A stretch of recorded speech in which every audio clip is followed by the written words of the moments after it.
അഖിൽ ഭായ്, കേരളത്തില് നിയമസഭാ ഇലക്ഷൻ കഴിഞ്ഞു. ഏത് മുന്നണിയായിരിക്കും അധികാരത്തിൽ വരിക? തീർച്ചയായും ഇപ്രാവശ്യം അധികാരത്തിൽ UDF മുന്നണി തന്നെയായിരിക്കും. UDF മുന്നണിക്ക് അങ്ങനെയാണെങ്കിൽ എത്ര സീറ്റ് ലഭിക്കുമെന്നാണ് നിങ്ങൾ കരുതുന്നത്? തീർച്ചയായും അവർക്ക് 100 സീറ്റുകൾ എന്തായാലും ലഭിക്കാനുള്ള അർഹത ഇപ്രാവശ്യമുണ്ട്. ഞാനൊരു കോൺഗ്രസ്സുകാരനായതുകൊണ്ടൊന്നും പറയുന്നില്ല.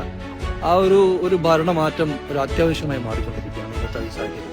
ഓക്കെ, അങ്ങനെയാണെങ്കിൽ തന്നെ കോൺഗ്രസിൽ വളരെയധികം ചർച്ചയായിക്കൊണ്ടിരിക്കുകയാണ് നമ്മുടെ മുഖ്യമന്ത്രി സ്ഥാനാർത്ഥിയെ സംബന്ധിച്ചിടത്തോളം. ആരായിരിക്കും മുഖ്യമന്ത്രിയായിട്ട് വരിക? അതിലൊന്നും കാര്യമില്ല ചർച്ച. അതാണ് ഞാൻ പറഞ്ഞത്. ഒരു ഭാഗത്ത് ഞാൻ കോൺഗ്രസ് പറഞ്ഞ പോലെ ഈ കാര്യത്തിൽ എനിക്ക് കോൺഗ്രസ് തീരെ സപ്പോർട്ടില്ല. അവരെ ചർച്ച ചെയ്യാനേ പാടില്ല. കോൺഗ്രസ് നന്നായിട്ട് അവർ പ്രവർത്തനത്തിൽ മേലെ മുന്നേ അടുത്തിട്ട് നന്നായിട്ട് നടന്നിട്ടുണ്ട്.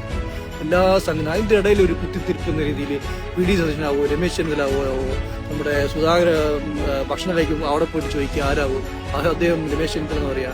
ഇങ്ങനെയുള്ളതിന്റെ ഒരു ആവശ്യം കോൺഗ്രസിന് ഇല്ല ഇന്നത്തെ ഈ